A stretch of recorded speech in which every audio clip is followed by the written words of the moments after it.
ಕ್ರಿಸ್ತನನ್ನು ಪ್ರತಿಫಲಿಸುವಂತೆ ನಿಮ್ಮ ಆತ್ಮಗಳನ್ನು ವಾಕ್ಯದಲ್ಲಿ ಬಲಪಡಿಸುವ ಅನುದಿನದ ಧ್ಯಾನ. ಇಂದಿನ ಧ್ಯಾನದ ಶೀರ್ಷಿಕೆ ಸ್ವಾರ್ಥವು ಅಡಗುತ್ತದೆ ಮತ್ತು ಕ್ರಿಸ್ತನು ಪ್ರಕಟಗೊಳ್ಳುತ್ತಾನೆ. ಈ ದಿನದ ದೇವರ ವಾಕ್ಯ: ಕ್ರಿಸ್ತನೊಂದಿಗೆ ಶಿಲುಬೆಗೆ ಹಾಕಿಸಿಕೊಂಡವನಾಗಿದ್ದೇನೆ, ಇನ್ನು ಜೀವಿಸುವವನು ನಾನಲ್ಲ, ಕ್ರಿಸ್ತನು ನನ್ನಲ್ಲಿ ಜೀವಿಸುತ್ತಾನೆ. ಈಗ ಶರೀರದಲ್ಲಿರುವ ನಾನು ಜೀವಿಸುವುದು ಹೇಗೆಂದರೆ ದೇವಕುಮಾರನ ಮೇಲಣ ನಂಬಿಕೆಯಲ್ಲಿಯೇ. ಆತನು ನನ್ನನ್ನು ಪ್ರೀತಿಸಿ ನನಗೋಸ್ಕರ ತನ್ನನ್ನು ಒಪ್ಪಿಸಿಬಿಟ್ಟನು. ಗಲಾತ್ಯದವರಿಗೆ 2ನೇ ಅಧ್ಯಾಯ 20ನೇ ವಚನ.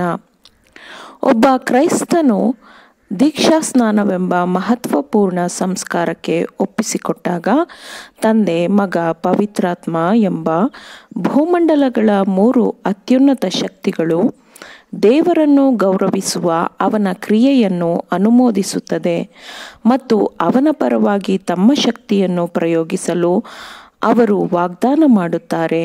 ಅವನು ಕ್ರಿಸ್ತನ ಮರಣದ ಹೋಲಿಕೆಯಲ್ಲಿ ಸಮಾಧಿ ಮಾಡಲ್ಪಟ್ಟು ಕ್ರಿಸ್ತನ ಪುನರುತ್ಥಾನದ ಹೋಲಿಕೆಯಲ್ಲಿ ಎಬ್ಬಿಸಲ್ಪಡುತ್ತಾನೆ. ಒಬ್ಬ ಕ್ರೈಸ್ತನಿಗೆ ಅಗತ್ಯವಿರುವ ಎಲ್ಲ ಸಹಾಯವನ್ನು ಒದಗಿಸಲು ಪರಲೋಕದ 3 ದೊಡ್ಡ ಶಕ್ತಿಗಳು ವಾಗ್ದಾನ ಮಾಡುತ್ತವೆ. ಕಲ್ಲಿನ ಹೃದಯವನ್ನು ಆತ್ಮವು ಮೃದುವಾದ ಹೃದಯವನ್ನಾಗಿ ಬದಲಿಸುತ್ತದೆ ಮತ್ತು ದೇವರ ವಾಕ್ಯದ ಪಾಲುದಾರರಾಗಿ ಕ್ರೈಸ್ತರು ದೈವಿಕ ಹೋಲಿಕೆಯ ಅನುಭವವನ್ನು ಹೊಂದುತ್ತಾರೆ. ನಂಬಿಕೆಯ ಮೂಲಕ ಕ್ರಿಸ್ತನು ಹೃದಯದಲ್ಲಿ ನೆಲೆಸಿದಾಗ ಆ ಕ್ರೈಸ್ತನೇ ದೇವರ ಆಲಯವಾಗುತ್ತಾನೆ.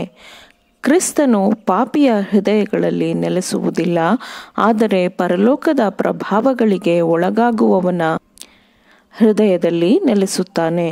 ನಿಜವಾದ ಕ್ರೈಸ್ತನ ಜೀವನದಿಂದ ಹೊರಹೊಮ್ಮುವ ಬೆಳಕು ಕ್ರಿಸ್ತನೊಂದಿಗಿನ ಅವನ ಐಕ್ಯತೆಗೆ ಸಾಕ್ಷಿಯಾಗಿರುತ್ತದೆ. ಸ್ವಾರ್ಥವು ದೃಷ್ಟಿಯಿಂದ ಮರೆಯಾಗುತ್ತದೆ ಮತ್ತು ಕ್ರಿಸ್ತನು ಪ್ರಕಟಗೊಳ್ಳುತ್ತಾನೆ. ಪ್ರಿಯರೇ, ನಾವು ಈಗ ದೇವರ ಪುತ್ರರಾಗಿದ್ದೇವೆ.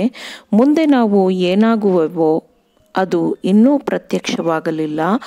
ಆತನು ಪ್ರತ್ಯಕ್ಷನಾದಾಗ ನಾವು ಆತನ ಹಾಗಿರುವೆವೆಂದು ಬಲ್ಲೆವು, ಯಾಕೆಂದರೆ ನಾವು ಆತನನ್ನು ಆತನಿರುವ ಪ್ರಕಾರವೇ ನೋಡುವೆವು ಎಂದು ವಾಕ್ಯವು ಹೇಳುತ್ತದೆ. ಆಗ ಕ್ರಿಸ್ತನಲ್ಲಿ ಆತನೊಂದಿಗೆ ಅಡಗಿರುವ ಜೀವಿಗಳು ಈ ಭೂಮಿಯ ಮೇಲೆ ನಂಬಿಕೆಯಿಂದ ಉತ್ತಮ ಹೋರಾಟವನ್ನು ಮಾಡಿದವರು ಆಗಿರುತ್ತಾರೆ. ದೇವರ ರಾಜ್ಯದಲ್ಲಿ ವಿಮೋಚಕನ ಮಹಿಮೆಯೊಂದಿಗೆ ಪ್ರಕಾಶಿಸುತ್ತಾರೆ. ನನ್ನ ಸಹೋದರ ಸಹೋದರಿಯರೇ, ನೀವು ಇತರರನ್ನು ಉತ್ತಮಗೊಳಿಸುವ ಜೀವನವನ್ನು ನಡೆಸಬೇಕು.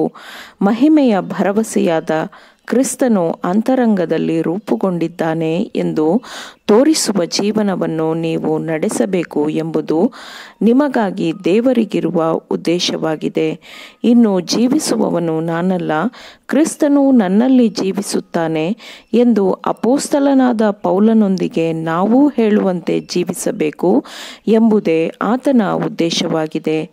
ಪರಿಪೂರ್ಣ ಸಂತೃಪ್ತಿಯಲ್ಲಿ ಕ್ರಿಸ್ತನ ಪ್ರೀತಿಯಲ್ಲಿ ವಿಶ್ರಾಂತಿ ಹೊಂದುತ್ತಾ ವಿಮೋಚಕನು ಮತ್ತು ಜೀವದಾತನು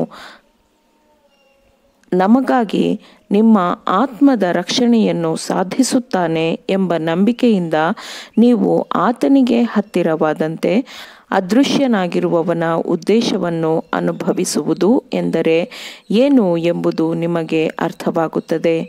ಚಿನ್ನ, ಬೆಳ್ಳಿ ಮತ್ತು ಅಮೂಲ್ಯವಾದ ಕಲ್ಲುಗಳಿಗಿಂತಲೂ ಕ್ರಿಸ್ತನು ನೀಡುವ ತೃಪ್ತಿಯು ಅನಂತವಾದ, ಹೆಚ್ಚು ಮೌಲ್ಯಯುತವಾದ ಉಡುಗೊರೆಯಾಗಿರುತ್ತದೆ. ನಾವು ದೇವರ ನಿಯಂತ್ರಣದಲ್ಲಿರುವಾಗ ಮಾತ್ರ ನಮ್ಮ ಜೀವನವು ಶುದ್ಧವಾಗಿರುತ್ತದೆ ಮತ್ತು ನಾವು ಆತನೊಂದಿಗೆ ಸಹಭಾಗಿತ್ವದ ಪಾಲುಗಾರಿಕೆಯನ್ನು ಹೊಂದಿರುವಾಗ ಮಾತ್ರ ಸಂತೋಷವಾಗಿರುತ್ತೇವೆ. ಅತ್ಯಂತ ಶ್ರೀಮಂತವಾದ ಅನುಭವವನ್ನು ಪಡೆದುಕೊಂಡವರು ಹೊಂದಿರುವ ಪ್ರಕಾಶವು ನೀತಿಸೂರ್ಯನ ಬೆಳಕಿನ ಪ್ರತಿಫಲನವಾಗಿರುತ್ತದೆ. ಯೇಸುವಿಗೆ ಹತ್ತಿರವಾಗಿ ಜೀವಿಸುವವನು ಅತ್ಯಂತ ಪ್ರಕಾಶಮಾನವಾಗಿ ಹೊಳೆಯುತ್ತಾನೆ. ಆಮೇನ್. ದೇವರ ವಾಕ್ಯಗಳನ್ನು ಶ್ರದ್ಧೆಯಿಂದ ಆಲಿಸುವವರು ಮಾತ್ರವೇ ಆಗಿರದೆ ಪಾಲಿಸುವವರು ಆಗಬೇಕೆಂದು ನಿಮ್ಮನ್ನು ಉತ್ತೇಜಿಸುತ್ತೇನೆ. ಪರಿಶುದ್ಧಾತ್ಮನ ಸಹಾಯದಿಂದ ಆಲಿಸಿದ ನಿಮ್ಮೆಲ್ಲರಿಗೂ ಧನ್ಯವಾದಗಳು. ಮತ್ತೆ ದೈನಂದಿನ ಧ್ಯಾನಕ್ಕಾಗಿ ನಾಳೆ ಸಂಧಿಸೋಣ. ಆಮೇನ್.